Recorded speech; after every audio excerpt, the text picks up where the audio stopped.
5 kilometre की running एक लंबी रेस होती है और इस रेस को कंप्लीट करने के लिए जो सबसे अहम भूमिका निभाती है वह है आपका स्टेमिना और आपका रनिंग करने का तरीका।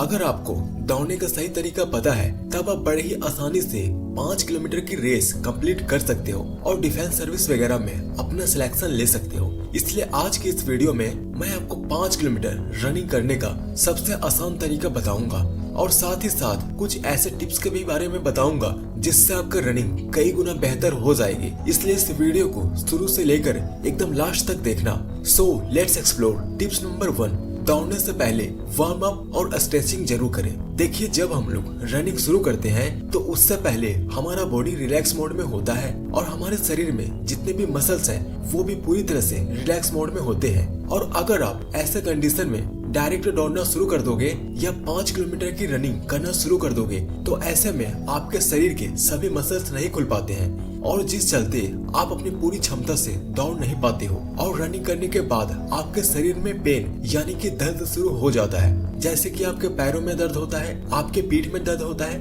एक्सेट्रा अन्य कई जगहों में। इसलिए जब आप रनिंग करें तो उससे 15 से 20 मिनट पहले वार्म अप और स्ट्रेचिंग जरूर कर लें। अब शायद जो लोग नए हैं या फिर रनिंग के शुरुआती दिनों में हैं, उनके दिमाग में ये सवाल आ रहा होगा कि वार्म अप और स्ट्रेचिंग क्या होता है। तो देखिए, जो लोग नए हैं वो इस वीडियो में वार्म अप और स्ट्रेचिंग के कुछ एक्सरसाइज को देख सकते हैं। टिप्स नंबर 2, तो जब आप वार्म अप और स्ट्रेचिंग करके रनिंग करना शुरू करते हैं तो उसके बाद जो दूसरी चीज आती है यानी कि जो आपके स्टेमिना को बनाए रखती है वह है आपके सांस लेने का तरीका।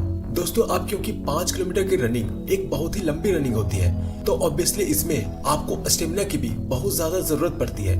और अगर रनिंग करते टाइम सही से सांस कैसे लिया जाता है इसके बारे में अगर आपको पता नहीं है तो 5 किलोमीटर की रेस को आप कंप्लीट नहीं कर पाओगे। उससे पहले ही आपकी बॉडी पूरी तरह से थक जाएगी।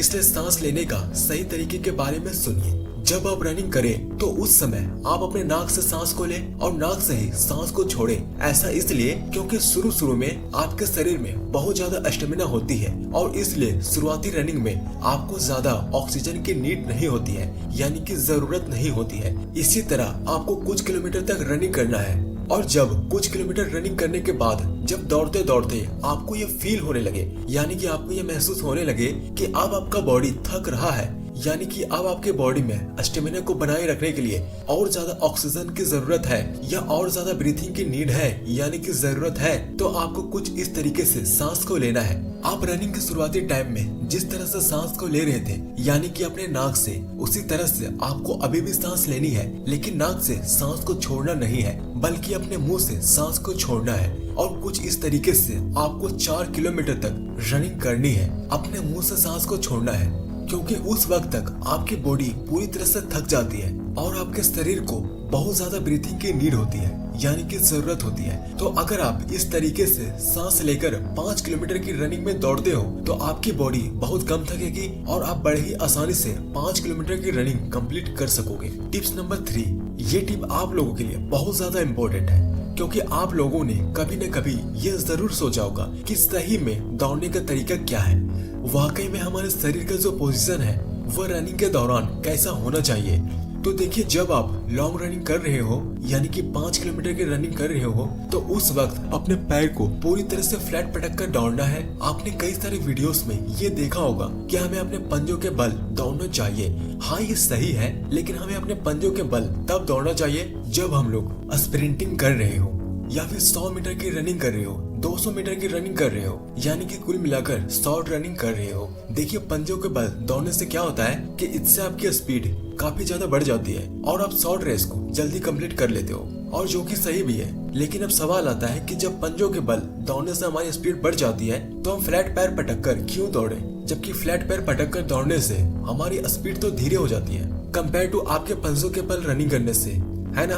बट समस्या ये है ना दोस्त कि पंजों के बल दौड़ने से आपकी बॉडी बहुत ही जल्दी थक जाती है, सांस फूलने लगती है और जब आप शॉर्ट रनिंग करते हो तो उससे पहले आपके शरीर में पहले से ही इतना स्टेमिना होता है ना कि आप 100 मीटर या फिर 200 मीटर की रनिंग कंप्लीट कर लेते हो। लेकिन जब आप ऐसे ही सोच रखकर लॉन्ग रनिंग करते हो तो कुछ ही किलोमीटर में आप पूरी तरह से थक जाते हो और फिर आप 5 किलोमीटर की रनिंग कंप्लीट नहीं कर पाते हो। देखिए, जब हम लोग पंजों के बल दौड़ते हैं या फिर रनिंग करते हैं तो उसमें हमारे शरीर की बहुत एनर्जी की खपत होती है इसलिए जब भी लॉन्ग रनिंग करें तो उससे पहले वार्म अप जरूर करें, स्ट्रेचिंग करें या लॉन्ग रनिंग में पहले फ्लैट पैर पटक कर दौड़े और फिर लास्ट में जो 100 से 200 मीटर रह जाए उसमें आपको अपने पंजों के बल दौड़ना है, पूरी जी जान लगा के। क्योंकि जब हम फ्लैट पैर पटक कर दौड़ते हैं तो इससे हमारी बॉडी का जो वजन है वह हमारे फ्लैट पैर पर जाता है और जिससे हमारे पैरों को पटकने से हम लोगों का बहुत कम प्रभाव पड़ता है।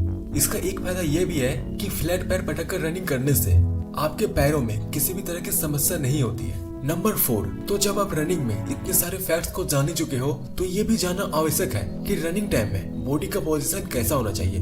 देखिए, नॉर्मली जब हम रनिंग की पोज देखते हैं तो हमारे मन में ये सवाल आता है कि इनके रनिंग में बॉडी का पोज अलग अलग होता है। जैसे कि कुछ लोग अपने बॉडी को आगे की तरफ झुकाकर रनिंग करते हैं तो कुछ लोग एकदम सीधा होकर रनिंग करते हैं। पर असल में बॉडी को कैसा रखा जाता है इस बात को अभी जान लो। तो देखिए, जब आप दौड़ते हैं तो इसमें आपके बॉडी का जो पोजीशन है वो कम से कम 20 से 30 डिग्री तक आगे की ओर झुका रहना चाहिए। लेकिन ध्यान रहे, आपका बॉडी तो झुका रहना चाहिए लेकिन आपका सर झुका नहीं रहना चाहिए। वो पूरी तरह से स्ट्रेट हो यानी कि सीधा हो।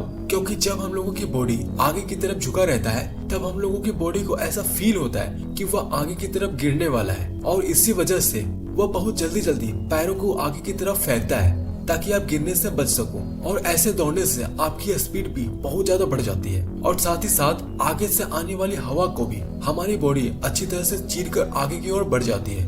अब अगर आप बाइक का शौक रखते हैं तो आपने देखा होगा कि जो रेस ट्रैक के चैंपियन होते हैं जैसे कि रोसी, तो इन सब की जो सेटिंग पोजीशन होती है वह नीचे और आगे की ओर झुकी होती है। क्योंकि जब आपकी स्पीड बढ़ती है तो हवा का फोर्स भी आपके शरीर पर बढ़ जाता है, यानी कि जितना तेज आप दौड़ोगे हवा भी आप पर उतना ही फोर्स लगाएगा। इसलिए जरूरी है कि अपने सिर को नीचे करके और अपनी बॉडी को कुछ इस तरीके से हल्का सा झुकाकर रनिंग करें।